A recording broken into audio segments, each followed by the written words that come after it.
Hello again, all of you. Now I'd want to discuss 7 of the reasons why women have the mindset that they run the show. Now that we have that out of the way, let's speak about the 7 reasons why women believe they are in power. Men will agree with a woman on nearly everything, and if she's a beautiful woman, they will not only agree with her but also back her and whatever views she's putting forward. This is number 7 on the list of things men hate to do when they have to argue with a woman. If a woman were to come forward and say, "Yeah, I think we should put cows on the moon," right? The guy would probably think that her idea was amazing and that it would bring in millions of cash.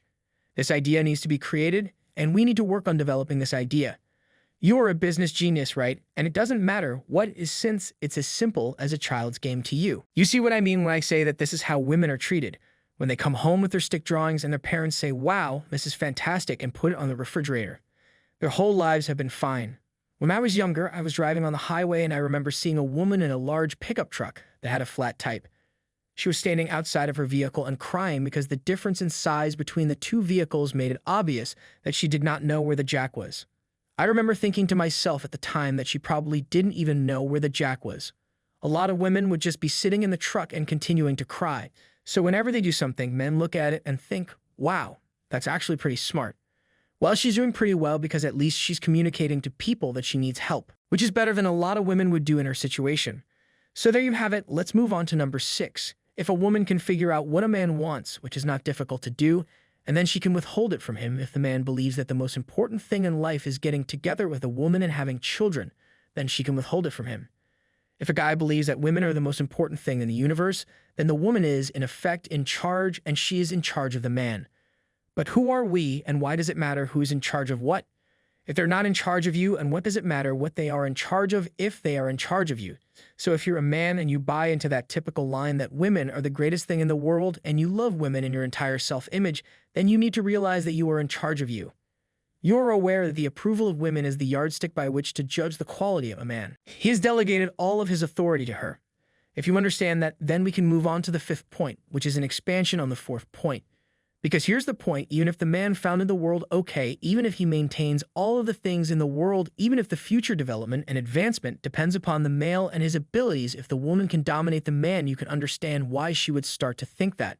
When I was a very little boy, there was a bridge that I could see from my bedroom window to the living room every night. She was the one who actually did all of this work, in case you haven't seen it. You know, if you weren't able to see it before, now you can, so it's really remarkable to see, so it's quite stunning to see a bridge when the lights turn on at night.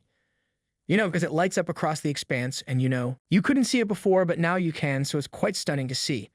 And I had it in my brain despite the fact that I was only around 1 or 2 years old at the time, which I was in fact the one turning on the lights right, and I guess it had something to do with the fact that when the lights turned on, I was the one who did it. Everyone you knew probably smiled and looked and said, "Oh, that's great, right?" I definitely caught on to the fact that that was where the attention was going, and I noticed that it was happening at approximately the same time every night. Therefore, I have recently begun to take credit for it. Therefore, it's like I'm going to go about saying things like, "Oh, aren't you beautiful?" Yeah, I did that. That was me. Very impressive and possibly. At first, I was simply joking about turning on the lights, but later I truly started to believe that I was the one doing it.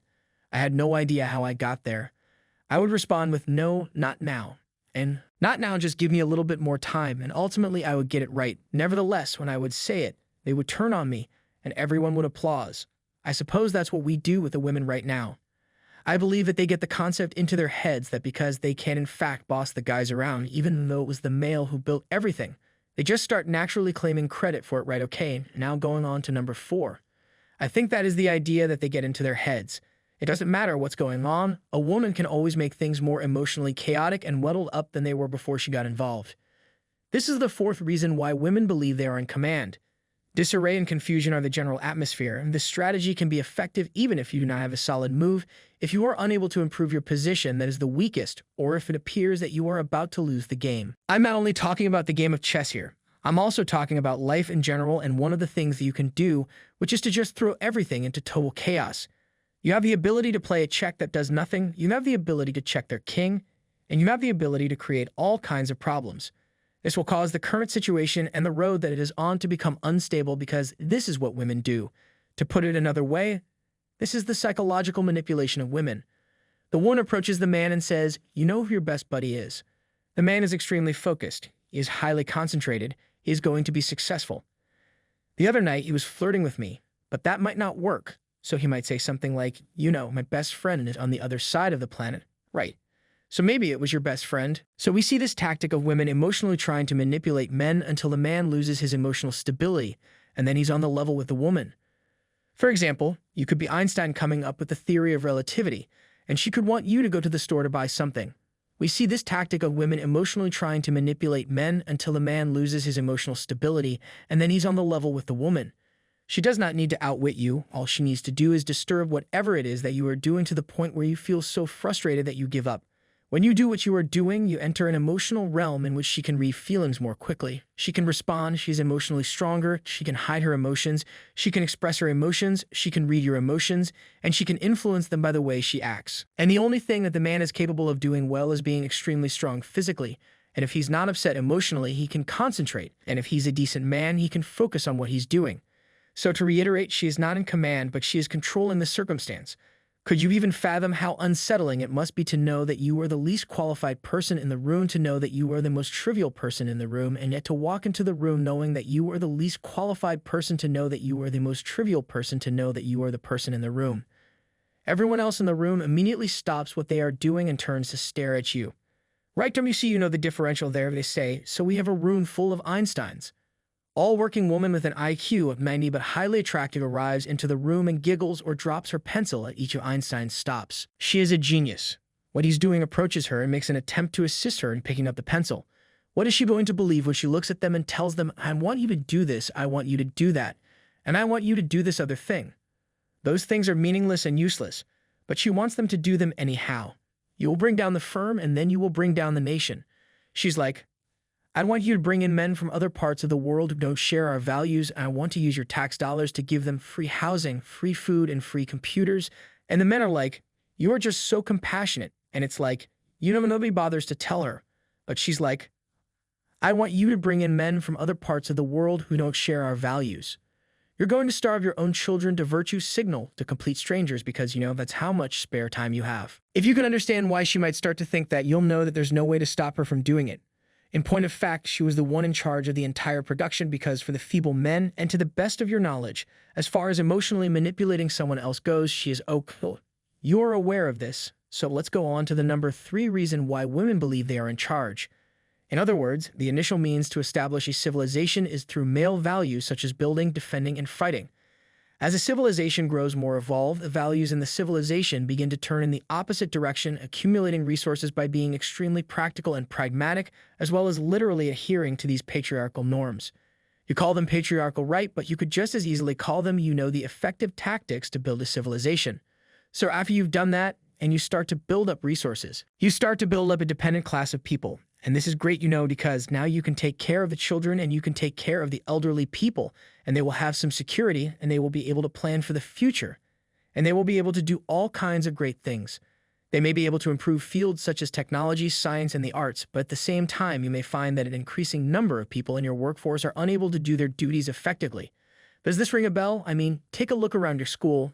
Not only are there plenty of young women working toward degrees that are absolutely pointless, but there are also plenty of young guys who are entirely off track. You are aware that their primary objective in going there is to get together with the women and participate in anti-fraud demonstrations because of this. This demonstrates how easily the young mind can be influenced by these kinds of, liberal and emotional ideas. As a result, we have reached a stage in the development of civilization in which the values and principles that form the foundation of civilization are being rejected in favor of the values and principles of people who did not establish the civilization, but who want the riches of the civilization are becoming stronger, and you can literally see the men becoming less macho and the women becoming manlier simply because of this fact. If you give it some thought, this is what we mean when we talk about civilization. When we talk about being civilized, we mean being less aggressive, less masculine, and more feminine. At the very least, this is one way that you can interpret it. And this is how we are interpreting it as well. So there you have it.